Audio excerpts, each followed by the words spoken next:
아멘. 42편 1절에 11절은 고라자손의 마스길이죠. 아까 다음 세대들에게도 설명했지만 교훈입니다. 교훈적인 시입니다. 이거 교훈하기 위해서 사용되어졌다. 그렇게 볼 수 있죠. 무엇을 가르치는가 그걸 봐야 되겠죠. 마스길일 경우에는요. 고라자손 같은 경우는 특별한 역사적인 어떤 배경이 있었습니다. 민수기에 보시면 고라는 모세의 친척쯤 될 겁니다. 사촌 정도, 정확하게 그 몇 촌인지는 제가 기억이 안 나는데 하여튼 사촌 뭐 이런 정도 될 겁니다. 근데 인간적으로 보면 고라 입장에서는요. 모세는 인정이 어느 정도 될 거예요. 그런데 아론은 어릴 때부터 쭉 같이 봤을 거 아닙니까? 근데 아론이 그렇게 카리스마가 있지 않거든요. 탁월하지 않거든요, 인품이. 어떤 모세 옆에서 모세의 대변인 역할은 했지만 어떤 아론이 그 하는 행동들을 우리가 모세오경에서 볼 때 굉장히 실수하는 부분도 있거든요. 그러니까 인간적으로 보면 고라가 볼 때 내가 저 아론보다 더 나은데 이렇게 생각할 수 있겠죠. 그래서 그런 불만을 가지고 있었는데 늘 그 불만을 가지고 있다가 이제 이스라엘의 그 가데스 바네에서 반역으로 인해서 모세가 하나님께서 40년 동안 방황하게 하셨다. 당신들의 그 불신앙 때문에. 1세대들은 가나안 땅에 들어가지 못할 것이다. 이 말을 들었을 때 백성들이 받아들이지 않았거든요. 그러니까 하나님 말씀을 들어도요. 내가 원하는 말씀이 아니면 아닐 거야. 지금 하나님 말씀이 아닐 거야. 저 메신저가 잘못 깨달았을 거야. 저 메신저가 잘못됐을 거야. 이렇게 사람들은 받아들일 때가 사실은 많습니다. 막 설교 듣다가 막 시험도 들고 막 그러죠. 모세는 하나님 말씀을 전했는데 거기에 막 사람들이 시험 든 거예요. 모세한테 불만이 막 생기기 시작했죠. 그 고라가 그 분위기를 보고 지금이 기회다 이렇게 생각을 했습니다. 평소에 모세의 지도력이 딱 탁월할 때는요, 얘기 꺼냈다가 이제 큰일 나잖아요. 근데 모세에 대한 불만이 막 일어나니까 고라가요, 불만 있는 사람 몇 명 모아가지고 이제 뒤집어 보자. 그래가지고 이제 뒷작업을 한 겁니다. 뒷작업을 확 해가지고 따로 만나가지고 사바사바 해가지고 우리가 모세를 쫓아내고 아론도 쫓아내고 새로운 지도자를 세워서 가나안으로 가자. 하나님 계획일지 몰라 그게 하나님 계획일 거야. 그러니까 많은 사람들이 붙습니다. 그래가지고 반역을 일으키는데 모세는요. 이 일을 그냥 넘어가면 앞으로도 일이 계속 일어나겠구나. 그래서 하나님 앞에 기도할 때 자, 고라 자손의 별 사람 고라 옆에 서고 고라 자손과 얽히기 싫은 사람은 거기서 떨어지라. 그리고 하나님 앞에 뭐라 기도합니까? 하나님, 그냥 저 사람들을 심판하면 사람들이 또 원망할 겁니다. 또 의심할 겁니다. 확실하게 증거를 보십시오. 고라가 하나님이 세운 지도자에게 반역한 게 맞다면 제가 하나님이 세우신 종이 맞다면 땅이 입을 벌려서 저들을 삼키게 해주십시오. 그거는 사람이 할 수 없는 일이잖아요. 근데 하나님이 그 모세의 말 그대로 고라 자손과 고라의 편의 선자들을 이제 삼키죠. 고라의 아들들이 살아남긴 했지만 그 이스라엘 회중 안에서 입지가 어떻겠습니까? 반란 일으킨 자의 아들들. 이런 눈치와 이런 어려움들이 있었겠죠. 근데 그들은요. 신실하게 하나님 앞에 서온 겁니다. 그 과거를 발판 삼아가지고 더 신실하게 하나님 앞에 선 거예요. 그들은요. 하나님이 세운 지도자 얼마나 그 영적 권위가 중요한가 더 깨달았을 거예요. 자기 아버지가 되는 걸 봤으니까, 눈앞에서 봤으니까요. 얼마나 후손에게 단디 가르쳤겠습니까? 그러니까요. 이 고라 자손 중에서 이 다윗 시대에 탁월한 예배자들이 나왔어요. 그래서 헤만이라든지 그리고 에단이라든지 이 다윗이 성가대 리더로 세운 지도자들이 거의 고라 자손이었어요. 고라 자손 중에 성전 문지기 맡은 사람도 있었고요. 성전 문지기는 그냥 아무나 세우지 않습니다. 성전은 거룩한 장소이기 때문에 성전 문지기는요. 하나님 말씀과 거룩함에 민감하고 무엇이 들어오면 되고 안 되는지를 확실히 분별해야 되고요. 그것을 생을 걸고 지켜야 되는 거예요. 아무나 세울 수 없습니다. 근데 그 성전 문지기에 고라 자손들이 쓰임받고요. 그러니까 과거를 발판 삼아서 더 하나님 앞에 신실하게 살아간 사람들이 볼 수 있죠. 그 사람들의 마스길이 얼마나 의미가 있습니까? 이 1절은 우리가 찬양으로도 많이 알려진 곡입니다. 여러 가지 버전이 있죠. 뭐 사슴이 시냇물을 이렇게 찾기에 갈급함 같이 이렇게 예전 찬양도 있고 또 디사이플스에 나온 좀 최신 버전, 신나는 버전도 있고 여러 가지 버전이 있는데요. 찬양의 가사로 많이 써져 있어요. 왜 그렇습니까? 우리가 하나님을 찬양할 때 우리의 마음에 갈망하는 부분이 그거잖아요. 주님 만나기를, 주님 더욱 알기를, 주의 사랑과 은혜를 체험하기를 우리가 갈망하잖아요. 근데 그 우리의 심정을 표현하는데 가장 탁월한 표현 중에 하나거든요. 사슴이 시냇물을 찾기에 갈급함 같이 내 영혼이 주님을 만나고 싶습니다. 주님을 갈망합니다. 그래서 찬양으로 많이 만들어졌죠. 2절에 내 영혼이 살아계신 하나님을 갈망하나니 죽은 하나님이 아니라 살아계신 하나님 저 만나기를 원합니다. 어느 때 주의 얼굴을 배웠겠습니까? 하나님 얼굴을 우리가 볼 수가 없죠. 이거는 은유적인 표현입니다.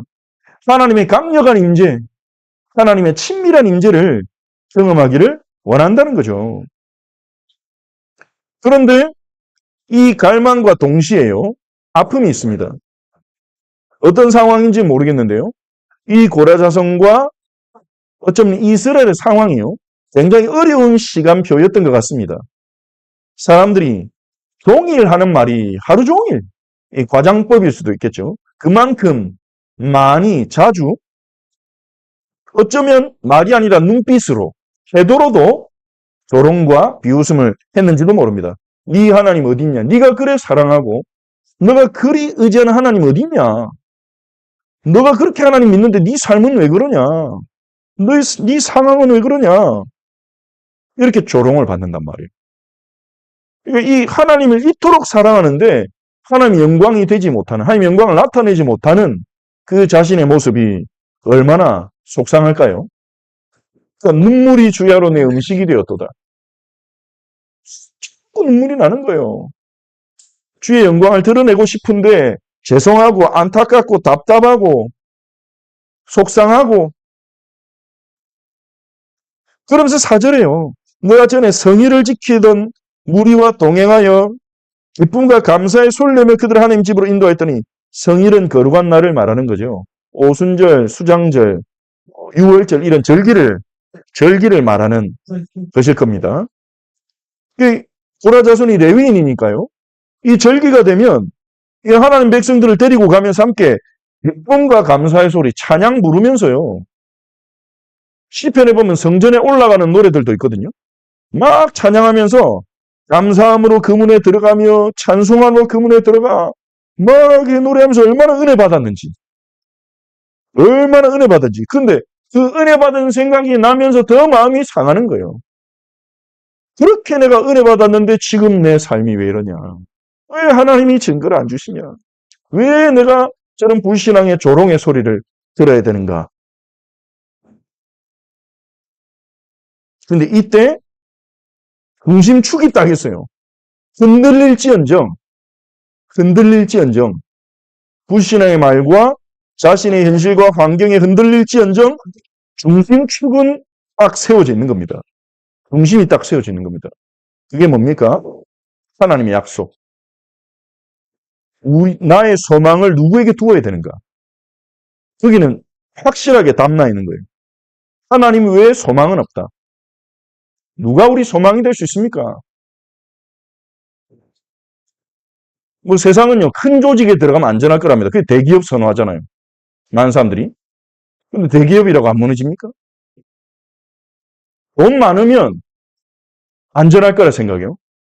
그러니까 어떻게 하면 돈 더 많이 버는 선택을 할 것인가? 많은 사람의 기준이 그래요. 자기가 소망을 어디에 두고 있느냐에 따라서 살아가는 거죠. 그런데 이 고라 자손은요, 다른 어떤 것도 소망이 되지 않는다는 것은 확실히 알고 있어요. 하나님께 소망을 두어야 된다. 근데 하나님께 소망을 두고 있었는데 자기가 낙심이 된단 말이에요. 불안해지잖아요. 자꾸 사람들의 불신앙의 말을 들으니까 불안해지잖아요. 낙심이 되잖아요. 그래서 자기 영혼에게 선포합니다. 내 영혼아, 네가 어찌하여 낙심하며 어찌하여 내 속에서 불안해하냐? 너가 낙심할 이유가 뭐가 있냐? 너가 불안해할 이유가 뭐가 있냐? 너는 하나님께 소망을 두고 있는 자잖아. 하나님께 소망을 둬라 다시. 하나님이 나타나 도우실 것이고 너는 여전히 찬송하는 삶을 살 거야. 자기 영혼에게 선포하는 거예요. 시편에 보면 많은 부분에서 자기 영혼에게 선포하는 기도들이 나옵니다. 내 영혼아 여호와를 찬양할지어다 이렇게 선포하기도 하고요. 왜냐하면 우리 머리와 우리 영혼은 우리의 마음에 가깝다고 볼 수 있습니다. 우리 머리는 뭐가 맞는지 알아요. 근데 우리의 마음은요, 반대로 가거든요. 머리로는 하나님이 살아계셔. 근데 마음은 힘 빠져요. 머리로는 그리스도 안에 다 들어있다. 근데 마음속으로는요, 이대로 안 되겠는데. 우리 생각대로 우리의 마음이 안 흘러가잖아요. 우리 영혼이 안 흘러가잖아요. 그럴 때는 어떻게 됩니까? 말씀에 우리 영혼이 따라가야 돼요. 우리 영혼이 흘러가는 대로, 마음이 흘러가는 대로 가는 게 아니라 말씀에 내 영혼이 따라가도록 조절해야 돼요. 그게 우리 하나님 말씀을 읽고 기도해야 되는 이유입니다. 말씀을 평소에 묵상해야 되는 이유고 그게 주일에 설교 들을 때 설교 듣는 시간으로만 끝나면 안 되는 이유예요. 그 들었던 설교의 말씀을 가지고 일주일 내내 묵상하고 기도해야 되는 이유예요. 그 말씀에 내 영혼이 맞추는 거예요. 내 영혼을 말씀으로 끌어다 붙여야 돼요. 내 영혼이 흘러가는 대로 살면요, 망합니다. 성경 분명히 말하지 않습니까? 우리의 마음은 얼마나 부패했는지. 예수님이 말씀하셨잖아요. 사람을 더럽게 하는 것은 마음에서 나와서 입으로 나오는 것이다. 우리가 그리스도의 의로 의롭다함을 얻었지만 여전히 우리의 마음은요, 거룩하지 않습니다. 우리의 마음은요, 죄의 공장이고 우상 공장입니다. 그거에 끌려가면 실패하죠. 그래서 바로 잡아야 돼요. 내 영혼을 바로 잡는 시간이 있어야 돼요. 우리 영혼에게 가르쳐야 됩니다. 선포해야 됩니다. 내가 말한다고 바뀌지 않겠죠. 근데 우리가 이렇게 부르짖을 때 성령께서 우리의 마음에 선포하신다면 변화가 일어난 거죠. 성령께서 우리의 그 믿음의 선포를 들으시고 우리의 영혼에 역사하신다면 변화되는 거죠. 그게 5절과 11절에 나온 기도입니다. 근데 이 믿음의 선포를 해도 6절에 또 보니까요. 내 속에서 낙심이 되므로 내가 요단 땅과 헤르몬과 미살산에서 주를 기억하나이다. 헤르몬은 산 이름입니다. 헐몬산. 요단강 최고 북쪽으로 올라가면 헐몬산이 있어요. 미살산은 어딘지 잘 모릅니다. 아마 헐몬산 부근에 있는 이 수많은 언덕들 중에 하나일 것으로 추정되고요. 그러니까 이 요단 땅 헤르몬 미살산은요. 예루살렘 성전에서 멀리 떨어져 있어요. 이 두 가지 중에 하나겠죠. 문자적으로 이 사람이 멀리 떨어져 있든지 본의 아니게 성전부터 멀리 떨어져서 성전에 갈 수가 없든지 아니면 시적인 표현인 겁니다. 자기가 그만큼 하나님과 멀어져 있다는 느낌, 하나님과 너무 멀어져 있는 것 같은 느낌, 그 느낌 속에서 자기가 낙심한다 이거죠. 주의 폭포 소리에 깊은 바다가 서로 부르며 주의 모든 파도와 물결이 나를 휩쓸었나이다. 주님이 나를 심판하시는 것 같다는 느낌이죠. 주님의 파도가 나를 막 휩습니다. 지금 주님이 나를 심판하신 것 같아요. 혼란스러운 거예요. 주님이 나를 만나 주시지 않고 나를 심판하신 것 같은 거예요. 어려운 거예요, 지금 상태가. 하지만 8절에 또 믿음을 고백합니다. 하지만 저는 압니다. 믿습니다. 지금 마음은요, 막 하나님께 막 휩쓸려 가는 것 같은데 그래도 신앙 고백은요. 낮에는 여호와께서 인자하심을 베푸시고 하나님 나를 얼마나 사랑하시는지 압니다. 이 인자하심은 히브리어로 헤세드, 언약적 사랑입니다. 무조건적인 사랑. 하나님이 나를 얼마나 사랑하신지 압니다. 다음에는 내가 그 사랑을 찬송합니다. 생명의 하나님께 내가 기도할 것입니다. 자기가 힘들지만 그래도 하나님이 나를 사랑하신다는 사실을 이 사람은요 믿는 거예요. 밤에 그 하나님의 은혜와 사랑을 찬송하고 생명의 하나님께 기도하고 하나님을 놓치지 않죠. 뭐라 기도합니까? 내 반석이신 하나님께 말하기를 하나님 내 반석이라는 거예요. 나의 반석이신 하나님. 하나님이 나의 디딤돌이라는 거예요. 나는 하나님의 인도하심 없이는 하나님의 응답 없이는 하나님 인도하심 없이는 나는 아무것도 할 수 없다는 고백이죠. 나의 반석이신 하나님께 말하기를 어찌하여 나를 잊으셨나이까? 어찌하여 원수의 압조로 말미암아 슬프게 다니나이까? 하나님 저를 잊으셨습니까? 분명히 좀 전에는 하나님께서 낮에 인자하심을 베푸신다 해놓고 어찌하여 나를 잊으시나이까? 왜 나를 원수의 압조로 말미암아 슬프게 다니나이까? 우리가 사람이 힘들면 그렇잖아요. 은혜 받았다가도 힘든 거 생각나면 또 낙심되고 왔다 갔다 하잖아요. 내 뼈를 찌르는 칼같이 내 대적이 나를 비방하여 늘 내게 말하기를 네 하나님이 어디 있느냐 하도다. 이런 대적의 비방이 뼈를 치르는 칼같이 자기를 계속 쳤다는 거죠. 다시 선포합니다. 내 영혼아 네가 어찌하여 낙심하며 어찌하여 내 속에서 불안해하는가? 너는 하나님께 소망을 두라. 여기에 한 가지 더 붙는 단어가 있죠. 나는 자기 영혼에게 선포하면서 동시에 나는 좀 더 앞에 고백보다 자신의 결의가 더 담겨져 있죠. 자기 영혼을 객체화시켜서 내 영혼아 정신 차려 이래놓고 그러니 나는 그가 나타나 도우심으로 말미암아 나의 하나님을 여전히 찬송하리로다. 나의 하나님, 그 하나님을 가까이 붙잡는 그런 고백이라고 볼 수 있습니다. 우리가 신앙생활하면서 살아가는 동안에 좋은 일만 있지는 않을 거예요. 갈등도 생기고 다툼도 생기고 오해도 생기고 실패도 하고 실수도 하고 넘어지기도 하고 주변 사람들한테 욕을 먹을 수도 있고 비방을 받기도 하고 그런 일들이 있을 것입니다. 왜냐하면 우린 연약하니까. 연약하고 동시에 악하거든요. 우리는. 우리의 마음속에. 성령의 도우심이 없다면 우리는요. 악한 선택을 언제든지 할 수 있는 존재들입니다. 하나님 말씀에 순종하는 것보다 순종 안 하는 게 더 쉽습니다. 여전히 우리에게.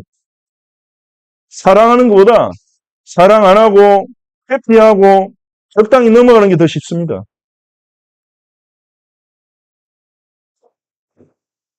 성령의 도우심이 없이는.